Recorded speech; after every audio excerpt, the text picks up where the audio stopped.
I had an exchange yesterday that really pissed me off. Um, I was talking with a relative who is in their 80s, and I don't normally bring up people's age, but we're going to go back to that later on. And we were talking about the last presidential election and how he was so frustrated with people who didn't vote for Harris out of the belief that she wasn't the perfect candidate or the person that was going to change things because look at how much worse the other person was. And I, as someone who thought she was more movable on issues than Trump, voted for her. So I was like mostly in agreement, even though I still felt that she had factors as a candidate that led to her loss that shouldn't be blamed on voters, like being tied down to Biden's record, which is one of the reasons why incumbent vice presidents normally do not win a first term of their own while they're in office. And we were mostly in agreement until he started to, I call it relitigating. He brought up the 2016 cycle, and he said that the people who voted for Sanders wasted their vote. And at first, I was really confused. Like, why are you bringing up Sanders? What does Sanders have to do with the 2024 cycle? He wasn't even a candidate in that race. But then he started to specify how people wasted their vote trying to put him on the top of the ticket. And in the past, he mentioned his belief that Sanders couldn't have won because the big money interest of America wouldn't have allowed it, even though the same candidates that apparently were big money funded, like Clinton and Harris, also lost. But I digress. And I was thinking about this. The reason it bothered me so much with this person saying this is that they will agree with me about jobs, playing all these games in terms of barely giving people hours. And, so like they also have to pay, benefits. They agree with me in terms of the high cost of things. And it's like, this is someone who, again, in being in their 80s, they have watched the world change and transform in terms of technology, right? They've seen the invention of cell phones and, they've watched cars that can now drive themselves. They've seen laws pass having to do with civil rights and just a world that is in any objective metric not the same as it was 60 or 70 years ago, when they were around like in their 20s or even younger.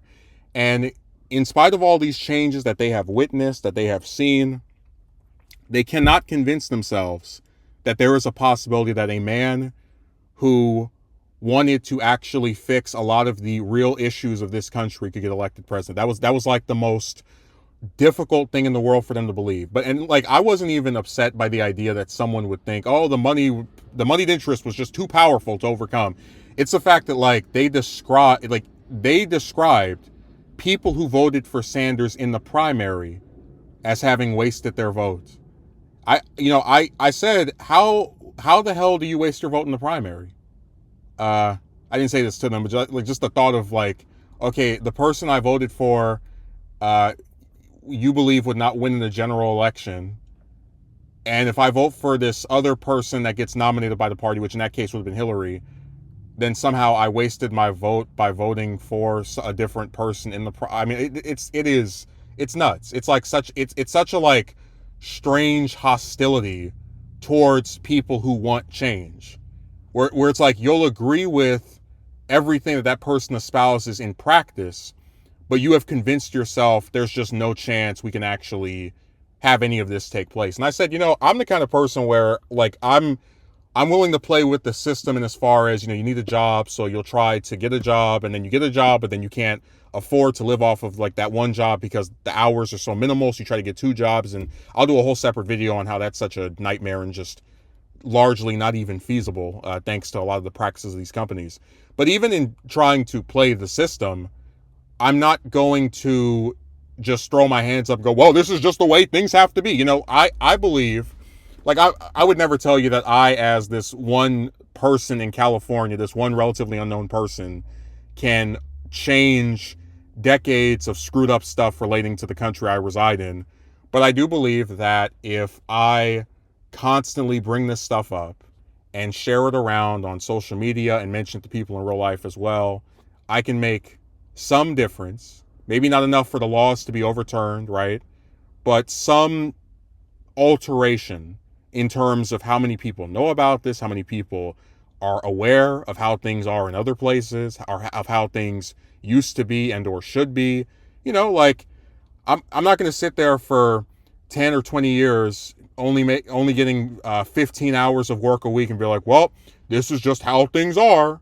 While I'm getting those 10 or 15 hours, I'm going to say, yeah, I got to go back to this job that's certainly not using me as much as it should. And at the same time, I'm going to, post about it on social media over and over again. And hell, maybe even write to my senators and congressmen, are you going to introduce legislation that will make it illegal for companies to hire people part-time and then not give them a fixed-in schedule that they can look at and say, okay, these are the number of hours I can work here, and then go and work somewhere else? Are you going to, just some kind of regulation of that allows people to feasibly have two jobs if everyone is so, as I said in another video, would rather slit their wrist than hire somebody full-time. But it's sad to watch people who, again, they know things are backwards. They know things are not going the way they're supposed to be. They know things are messed up. And I had a conversation with someone last year. We were actually, just to go back to the 2016 cycle, that took place during a time where I had a classmate who I would see during the recess. We weren't close friends or anything, but just someone I got along with relatively well. And he said that he really liked Sanders. And I said, oh, are you going to vote for him? He's like, oh, well, no point. Hillary's going to win anyway. And I remember just thinking to myself, how is it that the people who can like a candidate or, like someone who's running for office, they can convince themselves, why should I even try? Why should I even support this person? If it's all predetermined anyway.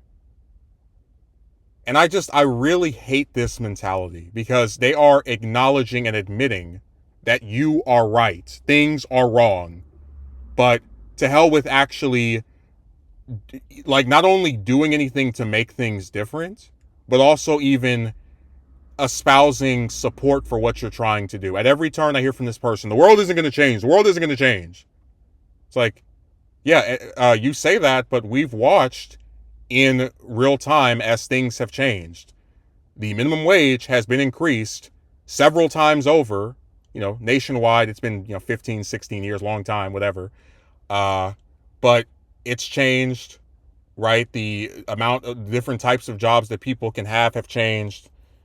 I mean, it's sad that, like, they're so closed into the idea of actually believing in anything. We're all supposed to just be these cynical bastards that go around for the rest of our lives going, yeah, this is going to stay the same. Yeah, this is just how things are. Like, I've only been that way about stuff where it's just stayed one way for years and years and years, like that crap with women. But I believe that if I dedicate myself to the recurring themes of employees, getting underworked and people living paycheck to paycheck, just, the various economic inequalities that you would face even if you work, I believe that can make some difference. I'm not going to say it's going to get the 100 senators and 435 members of Congress or of the House, to vote on a bill or several bills that will bring about, proper labor regulations when it comes to underworked employees.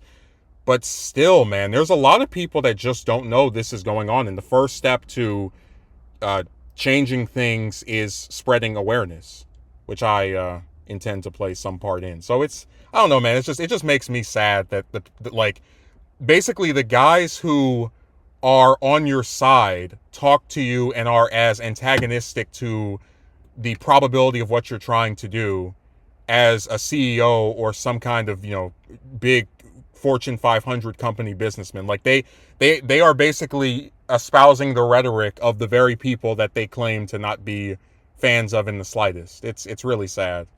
Because that's how these companies win. They convince people this is just how things are. You got the big lip bimbo at the one job. We can't give you 40.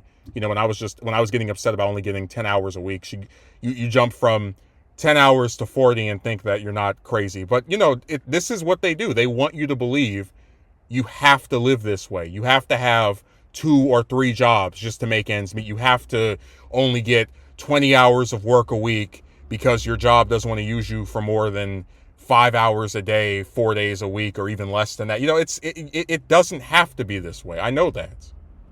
And it might take a hell of a lot out of me and other people to get it to be different, but we're at least willing to try, and that's more than I can say for a lot of others.